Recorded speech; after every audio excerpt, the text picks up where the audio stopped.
Hello sir good morning sir. Good morning, ఎలా ఉన్నావు? బాగున్నాను సార్, మీరు బాగున్నారా? Good good. ఎంత ఉంది ఇప్పుడు హిమోగ్లోబిన్ మీది? ఇప్పుడు 12 ఉంది సార్. 12, గుడ్. సో అంతా లైఫ్ స్టైల్ అంతా బాగుందా? యాక్టివ్గా ఉన్నారా? అంతా యాక్టివ్ ఉన్నాను okay, sir. Good good. So ఇది వీడియో ఇన్ఫర్మేషన్ మీకు అంతే మీ హస్బెండ్ చెప్పుంటారు కదా ఎందుకు చేస్తాం ఏందనేది. మీ వాయిస్ ఒక్కటి వస్తుంది అంతే, మీ ఐడెంటిటీ ఏం తెలియదు. ఓకేనా? సో మీ ఇన్ఫర్మేషన్ కొద్దిగా యూజ్ అవుతుంది జనరల్ ఆడియన్స్కి అనేది జస్ట్. ఓకేనా? Okay sir. సో మీరు ఎప్పుడు అడ్మిట్ అయినప్పుడు మీ హీమోగ్లోబిన్ దగ్గర దగ్గర 1.6 గ్రామ్, అంటే మీ ఫస్ట్ మీరు అడ్మిట్ అయిన వెంటనే ఐసీయూలో రికార్డ్ చేసిన రీడింగ్ 1.6 గ్రామ్స్ హీమోగ్లోబిన్ ఉండే. అప్పుడు మీరు అంటే మీ కండిషన్ ఎట్లుంది, మీరు ఎలా ఉన్నారు, మీ సిమ్టమ్స్ మీకు గుర్తున్నాయా? ఎప్పుడు జరిగింది ఇది ఈవెంట్, అప్పుడు ఎలా అయింది చెప్పగలుగుతారా మీ ఇన్ఫర్మేషన్? చెప్పగలుగుతాను సార్. డాడీ ఎక్స్పైర్ అయినప్పుడు డిప్రెషన్ లోకి వెళ్ళిపోయాను సార్. ఓకే. అప్పుడు నాకు హార్ట్ బీట్ ఫాస్ట్ అవ్వడము, ఇట్లా ఊరికే కళ్ళు తిరిగి పడిపోవడము, ఇలా వామిటింగ్స్, మోషన్స్ అయ్యి, హెడ్ ఏక్, ఫుడ్ తీసుకోలేకపోయేదాన్ని. ఒకవేళ తీసుకున్న వెంటనే వామిటింగ్స్ అయ్యాయి. కనీసం వాక్ కూడా చేయలేకపోయేదాన్ని సార్ నేను. హార్ట్ బీట్ బయటికి వినిపించేది నాకు. సో తర్వాత సో హాస్పిటల్కి వచ్చే టైంకి ఎలా ఉన్నారు? నాకు అసలు ఏం గుర్తులేదు సార్ అప్పటికి. అంటే మీరు చాలా వీక్ ఉన్నారు అప్పుడు? చాలా వీక్ ఉన్నాను సార్. సో మీకు అంటే తెలిసి, అంటే మీకు విషయాలు తెలిసినప్పటికీ ఎలా ఉన్నారు మీరు, ఎలా ఫీల్ అయినారు, సిమ్టమ్స్ ఎలా ఉన్నాయి? ఇయే సిమ్టమ్స్ ఎక్కువ ఉండే సార్ నాకు. అసలు ఇంకా ఏం తెలియకుండే సార్ హాస్పిటల్ తీసుకొచ్చినప్పుడు కూడా. ఓకే. ఎప్పటికి బెటర్ అయినారు మీరు? ఎన్ని రోజులకు బెటర్ అయినారు, గుర్తుందా అది? గుర్తుంది సార్. నేను నెక్స్ట్ డేకే ఐసీయూలో ఉన్నప్పుడు నాకు నార్మలే అనిపించింది సార్. ఈ సిమ్టమ్స్ ఇవన్నీ నాకు ఏం లేవు. విత్ ఇన్ 1 month లో నేను నార్మల్కి వచ్చేసాను సార్. ఓకే. సో తర్వాత హిమోగ్లోబిన్ నార్మల్ అవడానికి ఎంత టైం పట్టింది? దగ్గర దగ్గర 1 month లో నాకు నార్మల్ అయిపోయింది సార్. ఓకే. సో తర్వాత ఫాలోఅప్లో ఉన్నారు, స్లోగా మెడిసిన్స్ డోస్ మార్చుకుంటూ వచ్చినాము. అవును సార్. సో ఇప్పటికీ స్టేబుల్గా ఉన్నారు? ఇప్పుడు ఓకే సార్ మొత్తం. Okay okay okay. So okay మా. సో జస్ట్ లో హిమోగ్లోబిన్ ఉన్నప్పుడు ఈ సిమ్టమ్స్ ఎలా ఉంటాయి, మిగతా నేను మాట్లాడతాను జనరల్ ఆడియన్స్తో. ఓకేనా? Thank you, thanks for your time. Thank you sir. రక్తహీనత అనేది చాలా సాధారణమైన సమస్యగా చూస్తాము.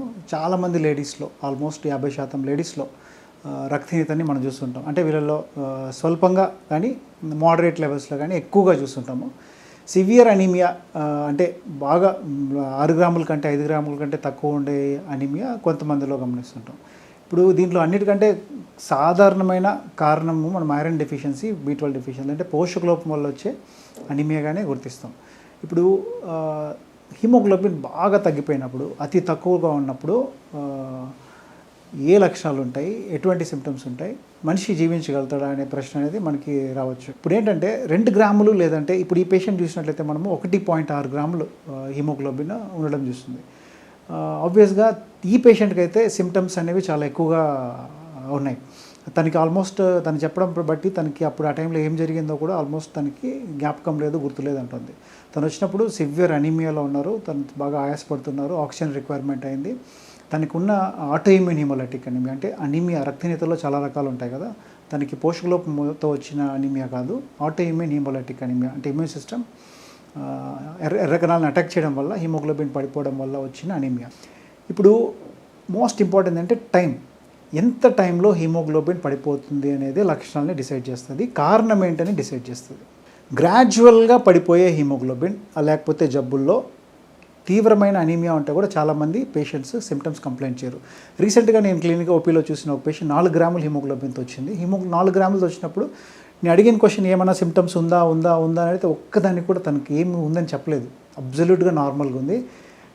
ప్రెగ్నెన్సీ ప్లాన్ చేస్తున్నారు, టెస్టుల్లో 4 గ్రాములు తెలిసింది తప్పిస్తే ఆ ప్రెగ్నెన్సీ ప్లాన్ చేయకపోతే టెస్టే చేసి ఉండరు, అసలు 4 గ్రామ్స్ ఉన్నట్టు కూడా తెలియదు. ఇప్పుడు ఈ కేసు కూడా తర్వాత ఎవాల్యుయేషన్లో ఐరన్ డెఫిషియన్సీ అనీమియా అని తేలింది. సో ఏదైనా రక్తహీనత మనకి టైం ఇస్తే, స్లోగా డెవలప్ అవుతూ వస్తే లక్షణాలు అనేవి వెంటనే బయటపడవు. ఇప్పుడు మన పేషెంట్కి, ఈ పేషెంట్ మాట్లాడే పేషెంట్ విషయానికి వస్తే 1.6 గ్రామ్స్ హిమోగ్లోబిన్, లోయెస్ట్ హిమోగ్లోబిన్. అప్పటికి సిమ్టమ్స్ అయితే విపరీతంగా ఉన్నట్టు మనం గమనిస్తాం. మరి ఎలా 1.6 గ్రామ్ లేదు 2 గ్రామ్స్ కూడా అనుకోండి, 2 గ్రామ్స్ ఉన్నా కూడా ఈ పేషెంట్ పరిస్థితి ఇంచుమించు అలాగే ఉండే ఛాన్స్ ఉంటుంది. ఎందుకంటే హీమోగ్లోబిన్ పడిపోయిన టైం. ఇప్పుడు ఆటోఇమ్యూన్ హీమోలైటిక్ అనీమియాలో వారం ముందు హీమోగ్లోబిన్ 12 గ్రాములు ఉంటుంది. 3-4 రోజుల్లో 5 రోజుల్లోనే హీమోగ్లోబిన్ 12 నుంచి లోయెస్ట్ లెవెల్కి పడిపోవడం జరుగుతుంది.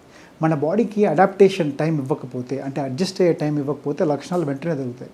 ఉదాహరణకి ఇప్పుడు యాక్సిడెంట్ అయిందనుకోండి, 14 గ్రాములు ఉన్న వ్యక్తికి 7 గ్రాములు వచ్చిందనుకోండి, అంటే 6 గ్రాముల బ్లడ్ దగ్గర బాడీ నుంచి లీక్ అయిందనుకోండి, వెంటనే ప్రాణహాని జరుగుతుంది.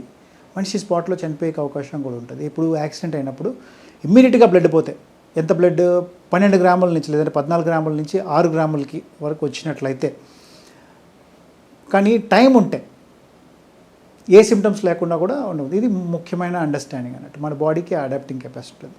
ఈ ఆటోఇమ్యూన్ హీమోలైటిక్ అనీమియాలో కూడా ఏమవుతుందంటే ఓ వారంలో ఈ బ్లడ్ పడిపోతుంది కాబట్టి మన బాడీకి అడ్జస్ట్ అయ్యే సిమ్టమ్స్ టైం ఉండదు కాబట్టి వెంటనే సిమ్టమ్స్ చూపిస్తుంది.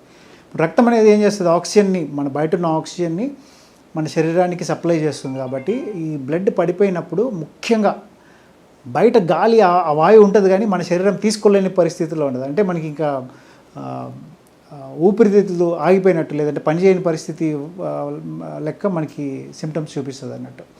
ఈ ఆక్సిజన్ మన బాడీకి అందకపోవడం వల్ల విపరీతమైన ఆయాసము, గుండె దడ, నీరసము, స్పృహ కోల్పోవడము, ఇటువంటి లక్షణాలు ఉండొచ్చు.